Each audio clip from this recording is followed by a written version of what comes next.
રાધે રાધે, જય સિયારામ। આપણે શ્રી શ્રી રાણીમાં અને રૂડીમાનું ચરિત્ર ચાલે છે।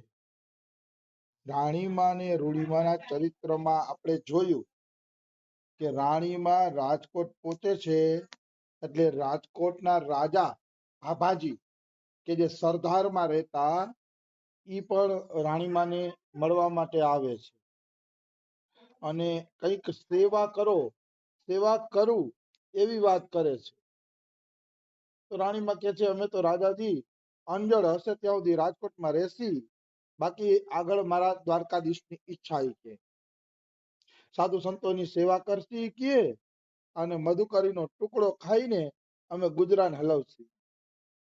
તો ભાભાજી શું કે છે, રાજકોટના ઠાકોર સાહેબ ભાભાજી એમ કે છે માતાજી આ રાજે તમારું છે અને આ ઘોરે તમારું છે કે સુખેથી રહો, જેટલી જમીન જોતી હોય એટલી જમીન લઈ લ્યો કે હું તમારી ગાયો માટે અને સંતો માટે એક વીડી અને 4 હાંતીની જમીન અર્પણ કરું છું, એ તમે સ્વીકાર કરો। એક વીડી એટલે ગાયું ચરવાની મોટી બધી વીડી જગ્યા આપે છે કે અહીંયા રાણીમાની ગાયો ચરી શકે। આનો અર્થ એવો થયો કે પેલાના જે રાજાઓ હતા ને એ ગાયોને ચરવા માટે અલગથી વીડી રાખતા કે જેથી ગાયો સુખેથી ચરી શકે। અત્યારની સરકાર એવી છે ને કે ગૌચરની જમીન હાવ છોડતી નથી અને ખેડૂતોને એને વાવવા આપી દે છે।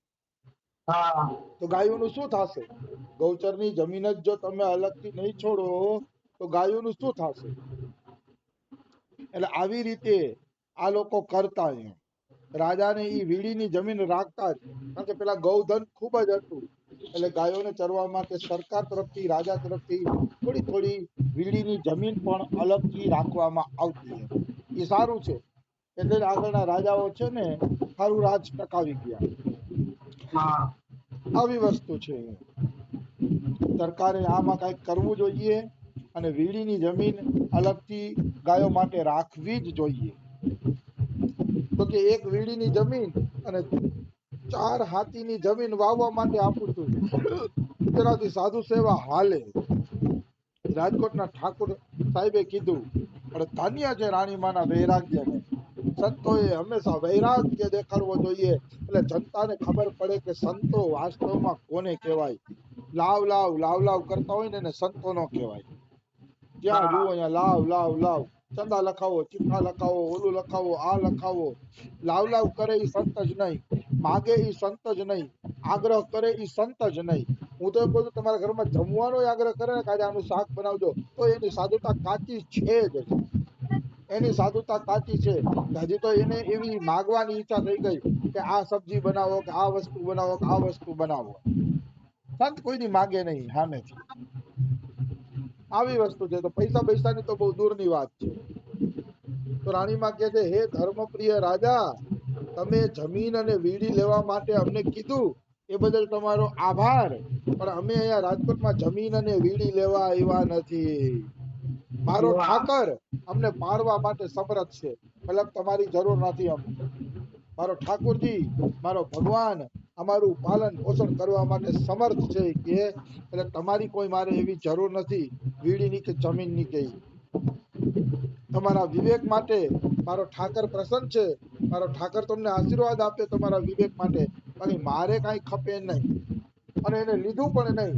રાણીમાએ વીડી માટેની જમીન અને 4 સાતીની જમીન ને વીડી કાંઈ લીધું નહીં, કારણ કે સંતો કોઈ દી માગવા આવતા નથી, તો ધર્મનો પ્રચાર કરવા માટે ધરતીમાં આવે છે, ધર્મની ધજા ફેલાવવા માટે ધરતી ઉપર આવે છે। આ માગવા વાળા સાધુ છે ને એ સાધુ જ ન કહેવાય, વાસ્તવમાં એને ભક્તિ પ્રચાર માટે નથી મોકલા, પણ એને જોઈને એવું લાગે કે આ માયા એને ખાઈ ગઈ છે।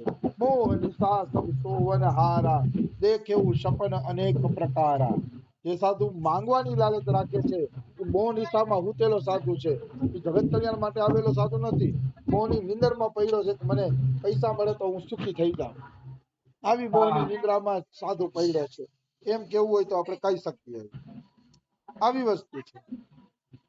તો વાત એવી છે કે રાણીમાએ કાંઈ લીધું નહીં એટલે ભાભાજીએ થોડીક વાતચીત કરી અને કામદારને બોલાવ્યો ભાભાજી પછી કામદારે જરૂરી વાસણ, સાધુ સંતો જમે એટલું સીધું સામાન, થોડાક બિછાના અને એક રૂમની વ્યવસ્થા કરી દો. તો એટલું રાણીમાએ સ્વીકારી લીધું. કારણ કે એક રૂમ હોય તો એમાં ઠાકોરજી હચવાઈ જાય અને આવેલા સાધુઓ પણ હચવાઈ જાય. એટલે એટલું તો રાણીમાએ સ્વીકાર કરી લીધું. એવી વાત છે. અને એમાં કઈ દોષ નથી. હું કઉ છું કે આપણે રાજાઓ પાસે જમીન જાયદાદ ને એવું ના લેવું જોઈએ સાધુ તરીકે, પણ એટલું તો લેવામાં વાંધો નથી કે આપણે ટુકડો ભોજન જમીએ, ઠાકોરનો થાળે જમાય અને સાધુ સંતો ભૂખ્યા ના જાય. જો કોઈ ઈમાનદારીથી આટલું જ લેતો હોય તો એને લેવાનો અધિકાર છે. એ સાધુને લેવાનો પૂરો અધિકાર છે કે જે એમાંથી ટુકડો જ ખાય છે અને બાકી બધું સાધુ સેવામાં લગાડે છે. એને કોઈ દોષ નહીં લાગે. એ લાખો રૂપિયા લઈ લે તો ભલે, કરોડો રૂપિયા લઈ લે તો ભલે, અને અરબો રૂપિયા લઈ લે તો ભલે, એને કોઈ દોષ લાગશે નહીં. પણ અમારા રમેશ બાબા એમ કહે કે આવેલું બધું સેવામાં લાગવું જોઈએ. તમારો એમાં એટલો જ અધિકાર છે કે ટુકડો જમો, બસ એક ટુકડો જમવા મળી જાય, એનાથી વધુ તમારો અધિકાર નથી.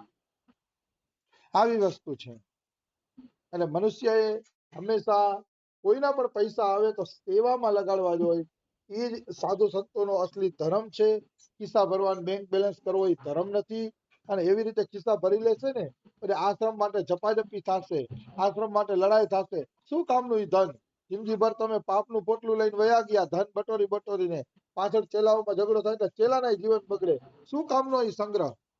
એવો સંગ્રહ કોઈ કરવો જોઈએ નહીં. એવા સંગ્રહથી મનુષ્યએ દૂર રહેવું જોઈએ, નિશ્ચિત દૂર રહેવું જોઈએ. એમાં કોઈ એટલે કોઈ પણ પ્રકારની શંકા નથી. તો આ રીતે રાણીમાની રાજકોટમાં બધા પ્રકારની વ્યવસ્થા થઈ ગઈ છે. અને રાણીમાએ નકલંક ભગવાન દ્વારકાધીશને રૂમની અંદર પધરાવ્યા છે. જોત જોતામાં તંબુઓ ઉભા થઈ ગયા છે. મકાન તો નાનું હતું રાણીમાનું, સાધુ સંતો આવે તો ઉતારો દેવો ને, એટલે મકાનની આજુબાજુ તંબુઓ પણ ઉભા કરી દીધા છે ખાલી જગ્યામાં. અને રસોઈ બનવા માંડી છે અને સંતો આવીને ભગવાનના ભજનો ગાવા માંડ્યા છે. આનું નામ સાધુ. સાધુ ભલે રોટલો ગમે ત્યાં ખાય ભિક્ષા માગીને, કોઈ દોષ નથી, પણ જ્યાં રોટલો ખાય ને ત્યાં કથા કીર્તનની ધૂમ મચાવે, એનું નામ સાધુ. ખાલી રોટલો ખાઈને પછી સૂતો રહીએ તો એ સાધુ નો કહેવાય.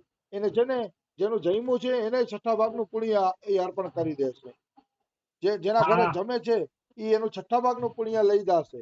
એટલે સાધુ સંતોએ જો પુણ્ય કોઈને ન આપવું હોય તો ભગવાન નામ સંકીર્તન કરવું જોઈએ, કથા કીર્તન કરવા જોઈએ, જેથી સાધુ કોઈ દી કોઈના ઋણમાં ન રહે. જો સાધુ ભજન નહીં કરે ને તો એ બધાના ઋણમાં રહેશે અને એની અધોગતિની પણ શક્યતા રહેશે. જો એ ભજન ન કરે તો સાધુ શું કામ બન્યા છે? ભજન કરવા માટે તો સાધુ બન્યા છે. અને પછી આપણે ભજન ન કરીએ અને કેવલ જમીને સુઈ રહીએ, ભજનમાં ભાગ ન લઈએ તો આ ઠીક નથી. આ ઠીક નથી. ભલે જમાડવા વાળા તો જમાડી દેશે, રાણીમાં તો બધાને જમાડી દેતા, પણ રાણીમાં આપણું છઠ્ઠા ભાગનું પુણ્ય લઈ જાય છે અને આપણું ભજન એટલું બગડે છે, નિશ્ચિત બગડે છે, એમાં કોઈ શંકા નથી. એટલે મનુષ્યએ હંમેશા કથા કીર્તન કરીને જ ક્યાંક ભોજન જમવું જોઈએ, નહીતર ભોજન જ ન જમવું જોઈએ, અપરાધ છે. આવી વસ્તુ છે.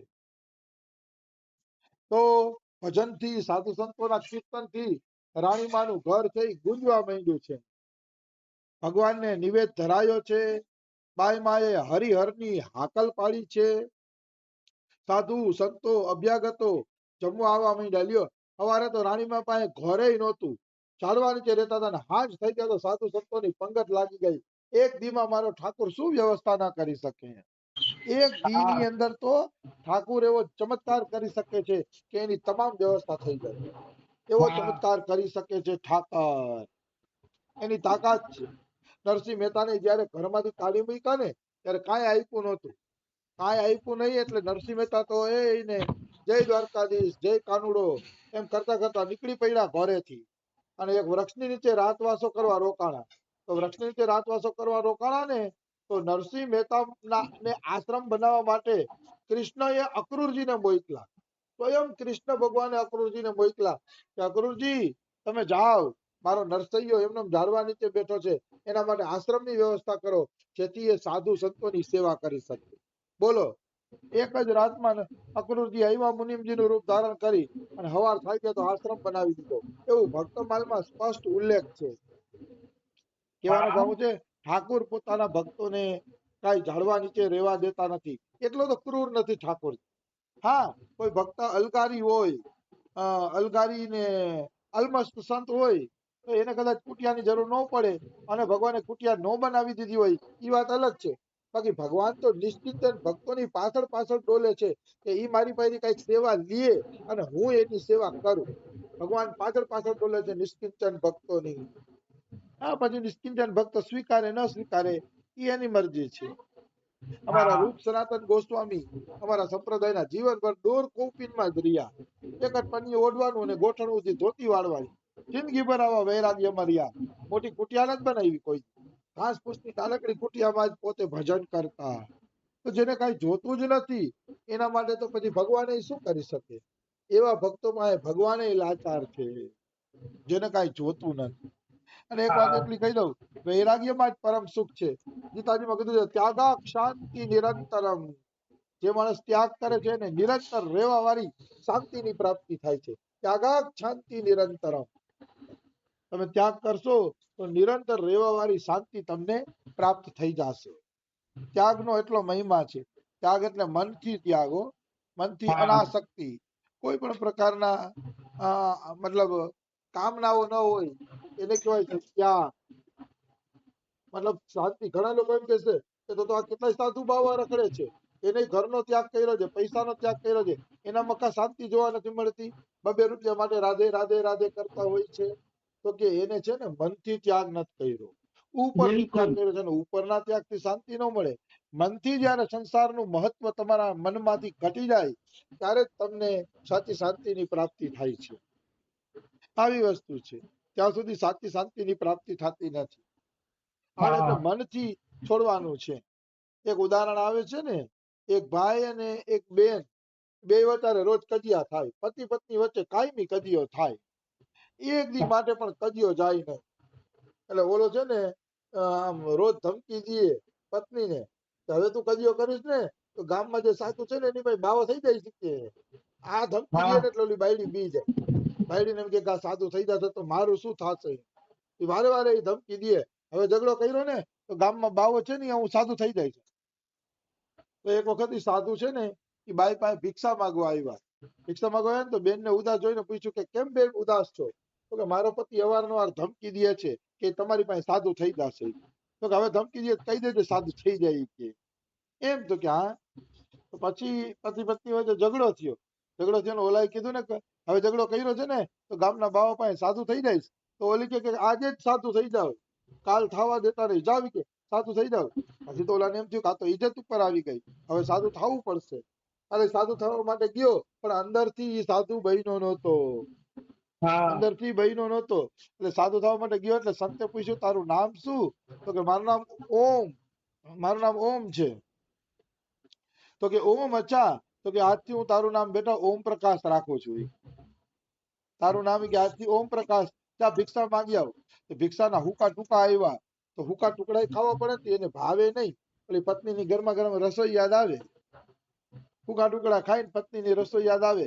રાતે હુવા માટે ફાટેલા ગોદડા અને એવું બધું મળ્યું નથી. ઘરની રજાઈ યાદ આવે. બે ત્રણ દી તો આમ કાઢ્યા. પછી કે ગુરુજી હું ઘરે જાઉં છું. તો ઘરે બેઠા તું ઓમ પ્રકાશ છો, ઓમ પ્રકાશ ઘરે જાય. તો કે પ્રકાશ તમારી પાસે રાખો, હું ઓમ બનીને ઘરે વહી જાઉં છું. અને પાછો ઘરે આવી ગયો. એટલે આવી રીતે જે વૈરાગ્ય કરે ને મન વગરનો, ઈ બેકાર. ઈ કોઈ દી ભક્તિ કરી શકે નહીં. ભક્તિ અંદરના વૈરાગ્યથી થાય છે. અંદર વૈરાગ્ય નથી તો ભક્તિ થઈ શકતી નથી. એટલે બધા અંદરનો વૈરાગ્ય કરવો જોઈએ. વચ્ચે આ ઉદાહરણ એટલા માટે લઈ લીધું કે કાલે રાણીમાના જીવનમાં એક નવો પ્રસંગ ચાલુ થાય છે. એ આખો રેકર્ડ થાય એટલા માટે મેં આજે ઓમ પ્રકાશનો પ્રસંગ વચ્ચે લઈ લીધો. પણ વૈરાગ્ય અંદરનો હશે ને એને શાંતિ મળશે. પાછા કોઈ પ્રશ્ન કરતા નહીં બાવા સાધુ કેટલાય રખડે છે, એ તો બધા દુખી છે. એ દુખી હોય કારણ કે એને અંદરનો વૈરાગ્ય નથી. ઉપરથી દાઢી જટા વધારીને સાધુ બની ગયા છે એટલે એને શાંતિ મળશે નહીં. કારણ કે અંદર કામનાઓની આગ ધધકે છે એટલે એને શાંતિ મળશે નહીં. શાંતિ હાચા ત્યાગીને મળશે, જેને મનથી ત્યાગ કર્યો છે એવા ત્યાગીને હાચી શાંતિ મળશે. તો સમય થઈ ગયો છે. બીજું આપણે કાલે લઈ લેશી. રાધે રાધે, જય સિયા રામ.